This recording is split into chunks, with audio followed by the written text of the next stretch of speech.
joking. That video is not gonna reach enough people to form a cannibal army. Anyway! Hi guys, I'm Spaceship and this video was a long time coming. I know I said I was gonna make it like 6 months ago, holy sh**! Yeah, I was battling a lot of personal stuff, not to mention the sense of screaming into the void and pointlessness of creating videos like that. You know, that deep-rooted feeling that no one agrees with you, and if they do, then it still doesn't matter because your voice cannot change anything. And when you try to explain why you don't like something and how easily it could have been done better, you're just gonna be named a hater or just one salty drop in the entire sea of praises. But I can't help myself. I have to let it all out because it's eating me from the inside, and maybe creating that and voicing my concerns will actually help. With all that out of the way, let's begin the video. So we just got our first look, showcasing no story or gameplay at all, but full graphical power of PS5. And then... Who? Superhero landing! The internet exploded. Everyone's first reaction was, "Oh my god, she's so cute! Look at her! That's a female Lombax! Ah, is she gonna be a playable character? Oh my god, is that actually a girl? She has a puffy tail! Oh, look at her, she's so cute! Rule 34! You know what was my first reaction though? Wow, she looks like every other OC. Wait a minute, she looks like my OC! Yeah, I may or may not had a mental breakdown after seeing the trailer, because she kinda looks like a Lombaxification of my Sona. But no biggie, after a few crying sessions I actually redesigned my Sona and now she looks even better. But circling back to Rivet. As you know, I'm a character designer myself, so even though I try to focus on writing in this video, I need to touch upon the design too. Not to mention that characters' design should actually complement their personality and story, most of the time. She looks like a color-swapped Ratchet, which is fitting because that's all she is. Sorry, okay, I need to stay on track, stay with the script, and everything will be fine. So it's actually a fact that Rivet is just a different version of Ratchet from a different dimension, and I already explained why I have problems with that in my previous video, so go ahead and watch it if you haven't yet. The problem I have with her design is that it seems clustered. Maybe not when she's on her own, but when she stands next to Ratchet, it's obvious who was created first, and to whom designers just started adding stuff. Because, yeah, she has some swapped features, but the amount of details and little knickknacks that she has added on top of that makes it all a bit busy. I believe that for everything that you add, you should also take something away. I mean, the amount of eye candy is not bad on its own, but as I said, next to Ratchet, it makes Ratchet look very plain and her look very busy. And I do have the same problem with Kit and Clank and Nefariouses. Because even without any further knowledge, you can clearly see which characters were designed in PS2 era, which are, let's say, easier to draw, which makes you capable of recognizing them from afar very easily, very fast, and even in highly simplified styles. Perfection is not when there's nothing more to add, it's when there's nothing more to take away. Of course, one of the biggest parts of her design is her giant robotic hand, which she has for aesthetics and nothing more. And don't worry, I'm gonna get back to it when we'll be talking about her personality, backstory, and character development. So I guess for me she just looks so basic and low effort, which just amplified my shock over just how much people started loving her after only seeing how she looks. Not to mention the insane amount of fan art she gets. Like, it was crazy. Everywhere I go, I see his face. I honestly did not understand that appeal at all, but I've never been in Lombax OC's camp, so, you know, I have thoughts about this species that maybe someday I'll voice. But yeah, Lombaxes are like the Lion King of PlayStation Icons fandom. Just to be clear, I'm not trying to trash anyone's OCs. You do you, heck, I myself have a lot of characters that I created when I was a kid and they look like trash, but if someone would try to insult them, I would throw some fists. When I look at the rejected sketches of her character design, I feel robbed. Like those drawings had so much more personality and story potential than what we've got. They're oozing with charm and outlandish ideas. An edgy scavenger, a tribal warrior, loony scientist, She-Hulk. Like some of them are just obvious explorations for fun, but others are so good. But, oh well, I guess they'll just be here to remind us of what could have been. So yeah, I guess that some of you are waiting for me to address the Twitter drama. So yeah, a while back, 2 people from the development team of the Ratchet & Clank Rift Apart made threads on Twitter about the design of Rivet. Yeah, and the main thing that they said was how much they were fighting and trying to not make her look stereotypically feminine.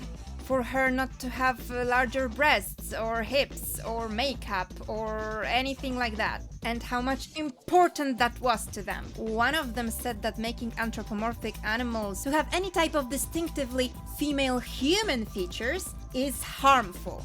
Like, I don't mind Rivet not having boobies or any longer hair, because, yeah, in some products this goes extremely bad and eliminates a lot of fun that we get after actually choosing non-human creatures as our main characters.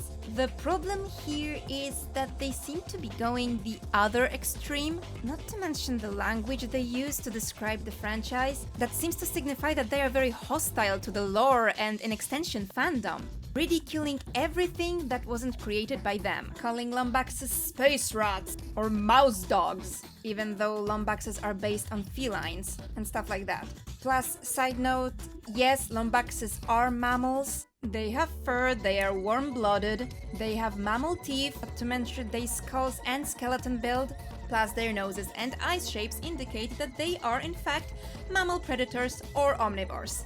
Anyway, getting back to the topic, I don't mind the choices, I mind the ideas behind them. Saying that showing femininity is weakness is harmful. Associating strength with plainly masculine features. Calling the character strong only because she's not like the other girls.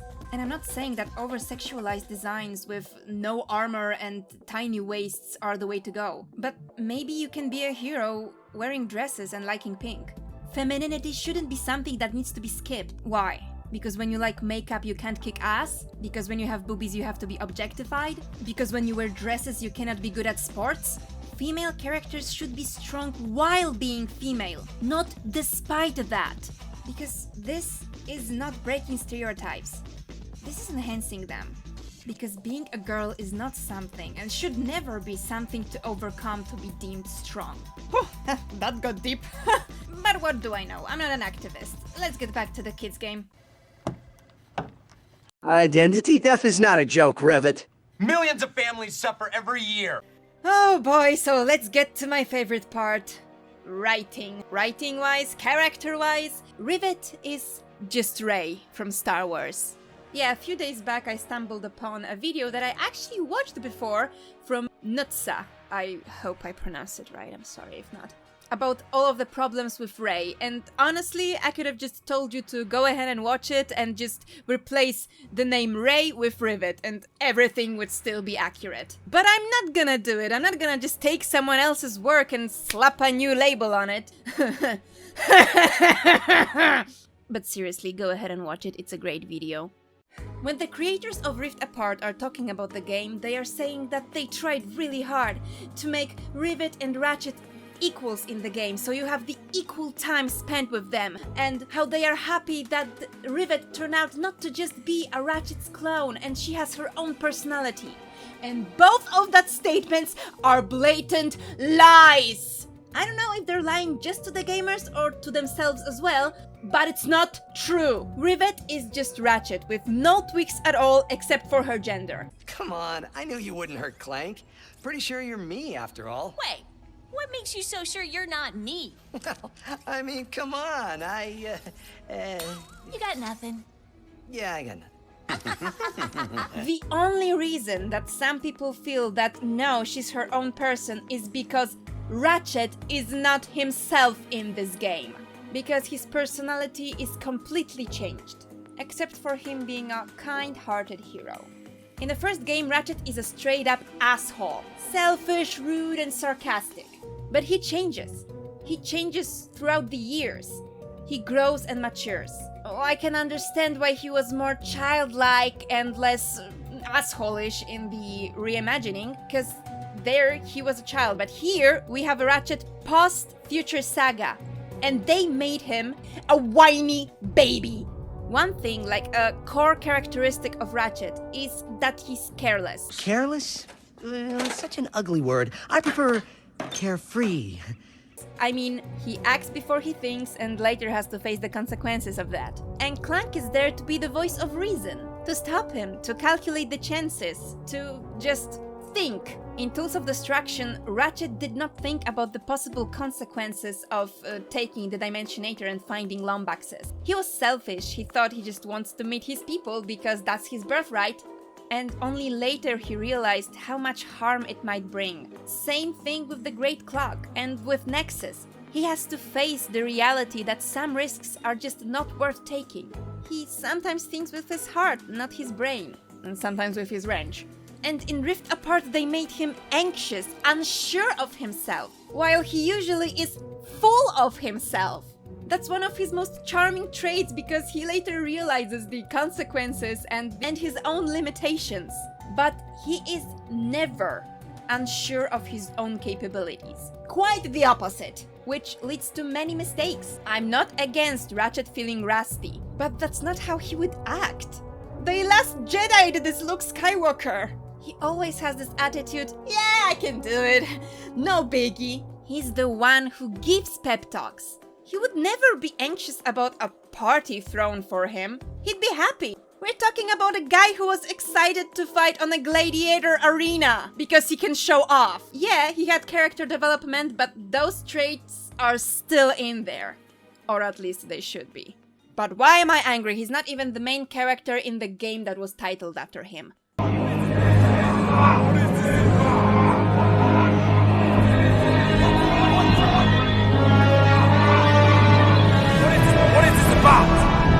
This isn't about you. Right. Who's the first protagonist that we see? Rivet. Who's the only character that we can play as on the arenas? Rivet. Who is the character that we fight the final boss with? Rivet. Who's the character who gives the final blow to the villain? Oh, actually the final blow comes from Nefarious and is very satisfying, but still, Rivet. What is the core thing that marketing of this game was all revolved around? Rivet! Clank has some usage in the plot, but it's mostly artificial, and Ratchet is just there to be an emotional support for other characters. It's funny because the game is titled Ratchet and Clank, yet it feels more like Rivet and Friends. Especially that I just can't stop rolling my eyes seeing Ratchet unsure if he's gonna impress Lombaxes. Hey guys, do you remember that time where Ratchet actually didn't want to find Lombaxes? Not because he thought he's not up to the task, but because that could have risked the existence of the entire universe, and that he realizes that he actually doesn't need Lombaxes to be happy because he's his own person raised in this universe. He never met any other Lombaxes, and he has something to fight for in this galaxy. He doesn't need to look for happiness in other places. No? Just me? Okay then. I'm just also so freaking sick of hearing how great, courageous, noble, and just perfect Lombaxes are. Hey, how about we have characters that are great not because of their blood, but because of their... Oh my god, it's Rey Palpatine again! Okay, I'm fine. We still have a lot of things to talk about. How about we get back to the start of the game? So the first cutscene shows us Rivet on a mission. She's supposed to retrieve an infobot from Emperor's assistant, who for some reason is transporting it next to her on the open street, even though it can be minimalized and hidden in the pocket. But let's not question it, the logic in this game just doesn't exist at all. We hear from whoever is working with Rivet about how great Rivet is and how great she does, But then Rivet sees someone in need. So what she does, of course, she abandons the chance of quick escape and just rushes in, giving that person her own helmet, leaving herself to be vulnerable for being spotted and possibly failing her mission. But she's just so kind. Of course, she has to also mention how she's the one who designed this suit, because of course she is. And then she gets surrounded. Great hero sacrifice.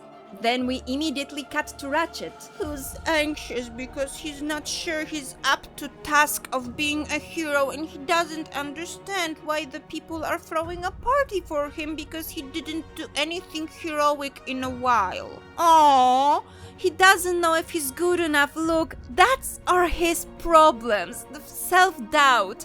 While Rivet is fighting for her life every day, she needs no help from anyone, and Ratchet is asking for pep talks from his best friend. I think that's the contrast they were aiming for.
Later, we get the only example of Ratchet actually being quite himself, while he, without even thinking of what consequences that might bring, shoots right in the middle of the interdimensional device. Which I was like, okay, yeah, that's my Ratchet. Sadly, that's the only moment in the game that I thought that. And doing that, he basically causes the entirety of the game to happen. All the rifts, the need for the MacGuffin hunt, the villains teaming up, it's all because of that one stupid decision. Good, I like when actions have consequences. Sadly, this is the only one in the entire game, and it's still Clank who blames himself for it for some reason, so Ratchet is not even called out for it. Well, he... What?! Okay, never mind. At least it's something, okay? This is how low the bar is right now. When I've seen that, I thought, okay, Rivet is gonna get captured because actions have consequences, right? And that would really ride home that self-sacrifice. Next thing, we're gonna see her in prison and we're gonna run away together. Oh, that's actually cool. And that also could be the first hint that she kinda needs a partner, someone who would help her in the situations like that. And by working alone, she's just limiting herself. I wish. Next time we see her, she's fine. Got rid of all of those guards, I guess, single-handedly and off-screen. And she also got rid of her armor that we can later collect. Cool. But no worries, Clank has landed right in front of her for some reason. Man, isn't that convenient? It's not even that she was fighting the guards and then the blast of the exploding Dimensionator happened, which gave her an upper hand, so she ran away and ran to the side to see what actually caused the explosion and then found Clank. No, she was just there, already free. What? How? What? Who? What? How? Ugh. And that's the thing.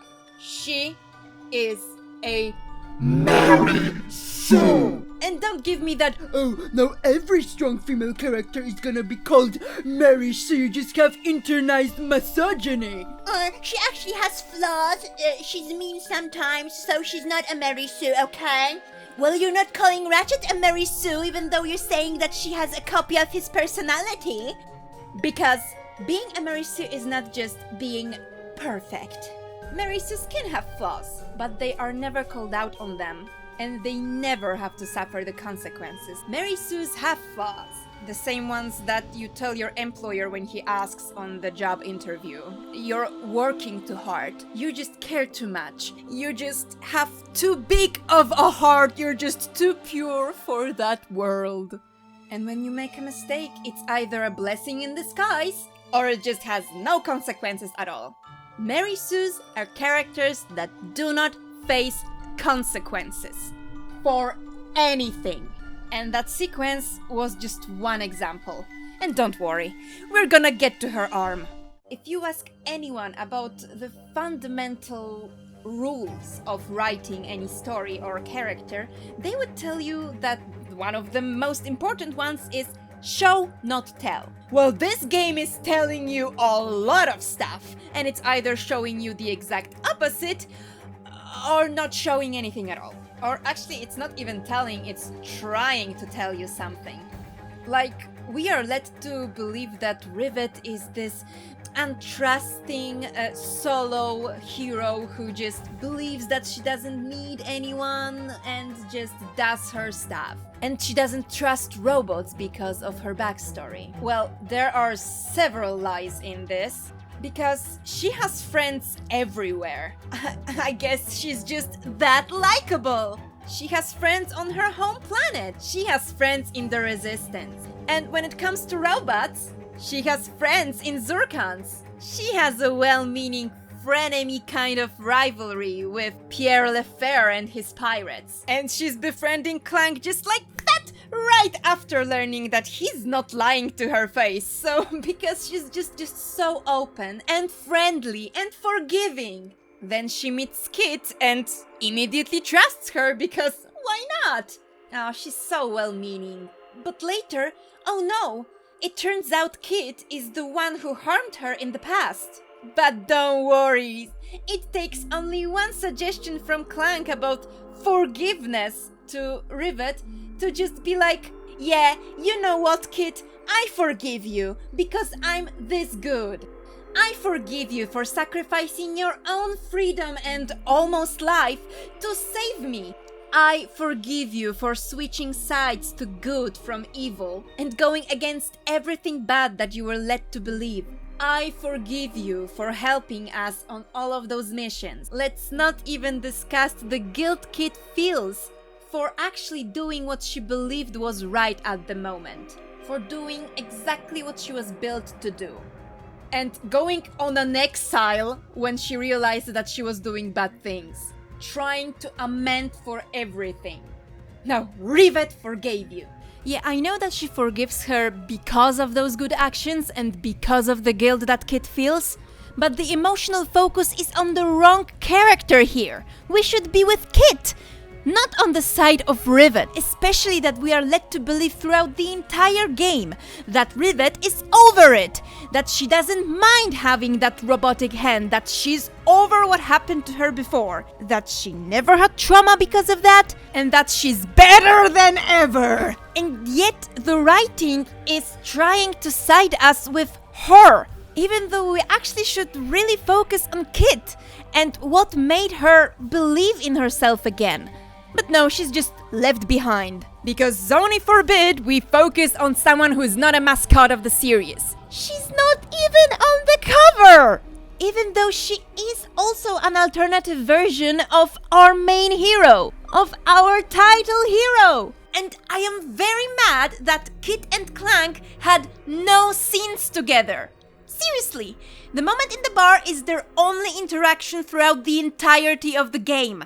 They never spoke a word to each other, even though it would make total sense for them to discuss the breaking of the dimensions. Because Kit studied interdimensionality on Savali, and Clank is the one trying to figure out how to fix all of this. But who cares, am I right? Okay, getting back to the breakout of the prison scene. How dare you still feel guilty? How dare you still have self-doubt? Rivet says that she's ready to forgive you, and that's the only thing that matters, not all of those bad things that you've done and feel about yourself. And you know what? Rivet is absolutely right. That's what the game says. Kit is a great character. She has a conflict. She suffers the consequences of her actions. And she goes through a huge character development throughout the game. Is Rivet jealous of a good writing? And it's sad because Rivet is the main point of the marketing, main selling mascot of the game, while Kit is nowhere. She's forgotten by the marketing team, like, at all. I wonder why. And don't tell me that she's mad because Kit lied to her, because that is not true. She didn't. She just didn't tell her who she used to be. And she had all the reasons to keep that a secret. When you meet new people, you don't say like, hey, I used to be a bully at high school, but now I changed. Let's be friends. No! Especially that she's still traumatized by that period of her life. Rivet didn't even ask her who she was. Kit introduced herself, and then their conversations were focused on what was happening at the moment, or Rivet talking about Rivet, or about exposition about Rivet, which could have totally be playable, but for some reason wasn't. And honestly, Ratchet had a way bigger connection and spent way more time with Kit than Rivet would. And the entire basis of Rivet and Kit being destined to be partners is just because the different versions of them are, so it's destiny. Woo! They have limited interactions and not even that good of a chemistry. So that betrayal and plot twist that everyone could have seen like 7 miles away made me feel nothing. So Rivet is angry at Kit, and when Ratchet calls Rivet out for it, Rivet is super mean to him, and Ratchet apologizes. She's also apologizes, but only about being mean to Ratchet.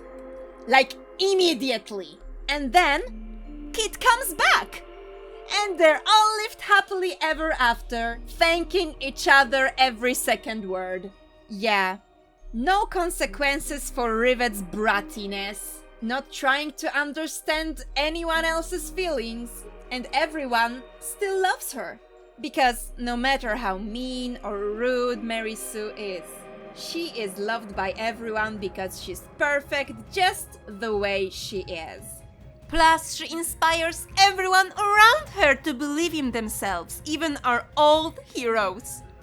She's just perfect, isn't she? She has no character development, because she's right from the start.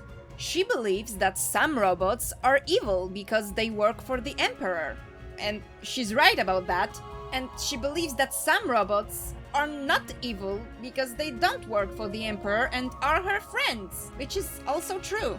If only there was something like, I don't know, the idea that people don't change, that could have been the theme of her. She believes that you are built or born evil and you just end up like that, and that could have been challenged by Kit's existence and change of heart, or maybe even Dr. Nefarious's betrayal of Emperor at the end. But no. I mean, Rivet is kind of right for being mad about losing her arm, but the way she's mad at Kit makes no sense at all. But I said we're gonna get to the arm. And we will. We will. Maybe the problem with Rivet is that she believes that she should work alone and doesn't need anyone to help her. I mean, she's a loner, right? Except for all the friends she has. I mean, it's said many times that she lost her arm because she went alone, or that maybe she would like to have a partner, but Kit says no? Oh, okay, so no, scratch that. She's completely fine on her own! I mean, the first cutscene shows that. When everyone is thrown into the Zordon prison, she's the one who single-handedly breaks everyone out, and even says to herself that, I've been here before and I broke out of here before. I mean, there's nothing Rivet cannot do, right? Talwyn must feel so stupid right now. I mean, she even built herself a right arm while being right-handed, and losing right arm, she built herself by herself a right arm. Fully functional right arm. And that armor from the beginning cutscene. She also didn't kick just one Nefarious's butt, she kicked 2 Nefarious's butts. Of course, at the end she had a little help from Kit, who just covered her. and threw her in the air, which she could have done with hover shoes, but still a great scene. Teamwork, yeah! Hey, remember when Ratchet had a wrench as his weapon because he's just some washed-up mechanic on a desert planet who wanted to get out of there? Who've learned to fight because he had to, defend himself from desert animals attacking. Whose job was being a mechanic, so he was able to fix Clank and fix ship and do little tinkering. But nah, I guess every single Lombax is born as a perfect engineer. I mean, look at Rivet. She used to be a delivery person, so she's great at building and designing machine stuff, even with just one hand missing, without anyone's help. Because that makes complete sense, am I right? Why isn't she the pilot? Ratchet would be the mechanic, good at tinkering and building stuff, while she would be great at races, at flying, piloting, and driving speedles. While Ratchet would not be good at that, at least not as good as her. Why couldn't she have an arm made by Zurkons and that's how they became friends? Or maybe given to her by Phantom and that's how he was dragged into the Resistance, by helping her? But no, Rivet doesn't need anyone's help.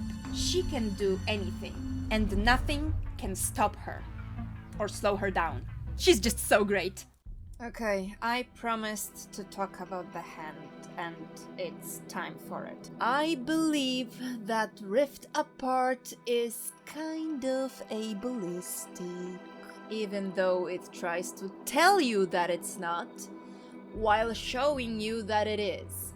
And here we are gonna address again my problem with Rivet being so much like Ratchet. Because she's just a skin. She doesn't have any distinctive abilities, strengths, or weaknesses when it comes to gameplay. You play as her exactly the same as Ratchet. They even share weapons somehow and weapon upgrades. They even have the same idle animations. But the game still doesn't let me choose who I want to play as on the chosen planets after finishing the story. You know, when I want to just pick up some raritanium and bolts. So what's the point of making them so similar in gameplay and not giving them some abilities that the other one doesn't have? Like, as I said, just make Ratchet unable to ride speedles and Rivet, I don't know, unable to make a phantom jump. Just something! Or let me choose who I want to play as when I finish the story! Even though Rivet has a mechanic hand.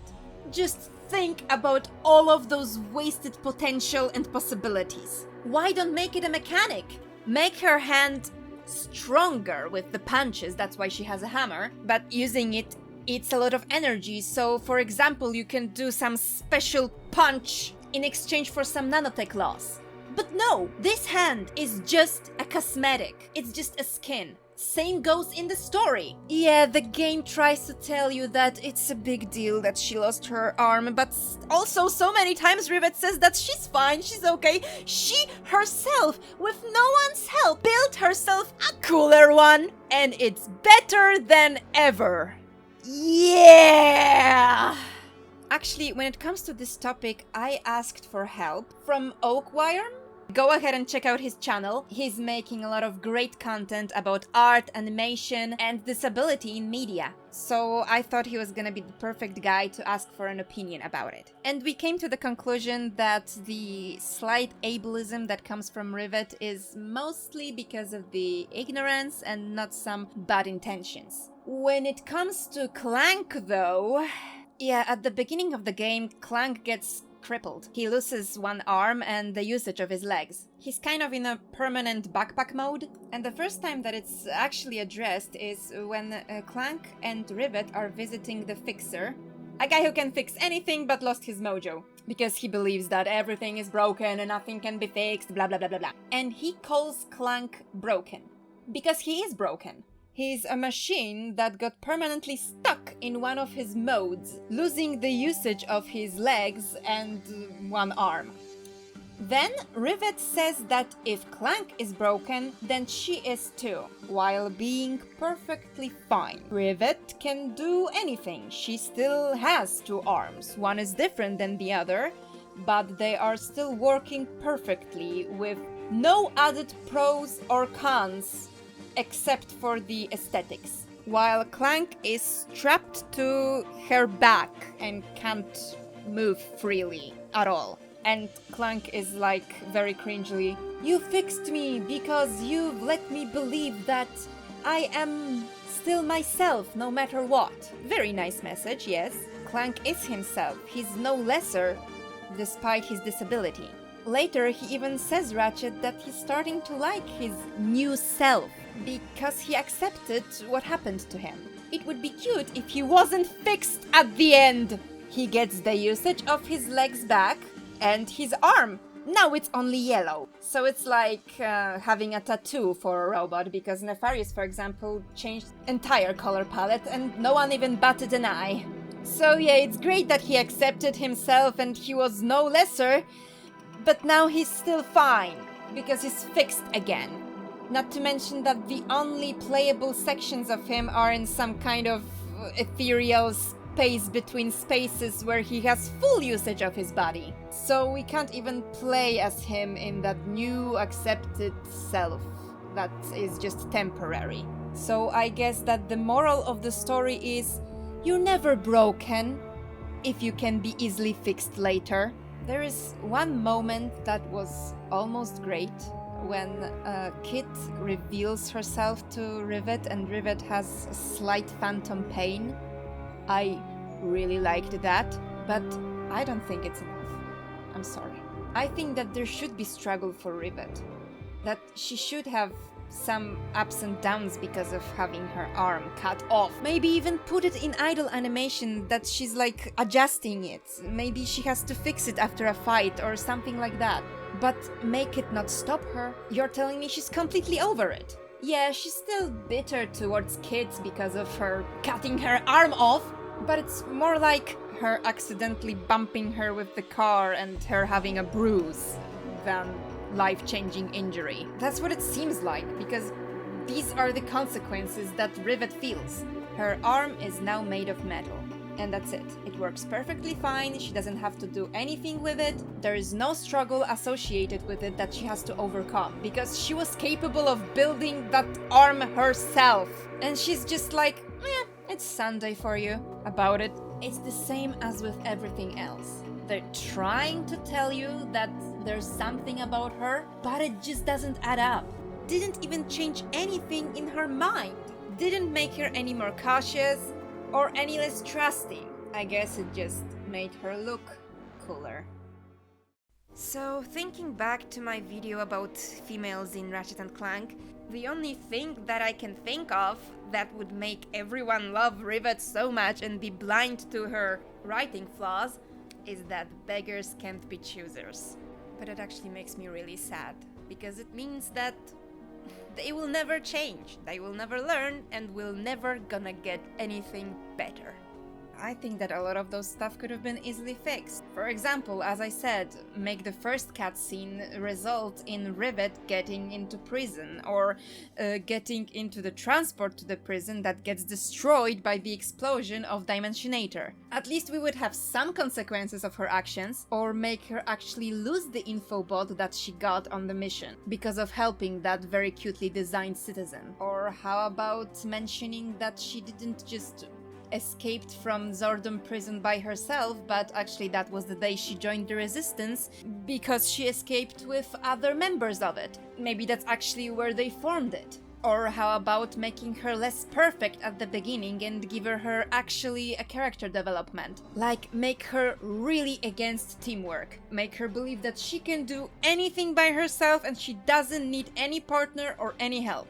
So she doesn't listen to Clank, she doesn't listen to Ratchet, she doesn't listen to Kit. And maybe she starts warming up later when she sees how Ratchet and Clank work together and how actually helpful it is to have a partner. And how about actually giving her a partner in the past? She worked with someone else from Resistance, and either she had to save them because they made a stupid mistake, or they were a terrible backup and didn't help her. And somehow, because of that, she got spotted and lost her arm, which led her to believe that she's better off by herself because others will just let you down. And she can like warm up to Kit, and then Kit tells her that it's her who cut her arm off because there's again past trauma. She had someone she believed maybe can become her partner, someone she can start trusting, someone who will not let her down. But that's exactly what happens. She's get let down and abandoned, just like her previous partner abandoned her when she needed them the most. Or how about her big thing being not trusting robots at all? After all, their emperor and biggest enemy is the huge robot extremist, and she would believe that robots are not people, and they're all bad. All of them. She wouldn't trust Zurkons, she wouldn't trust Clank. Even after learning that he told her the truth, she would still be like, okay, but so what? And later, Kit would save their lives, and she's like, okay, I guess I can trust robots. And then she learns that Kit is the one who got her arm cut off, and she has a meltdown that, no, I should have never trusted a robot.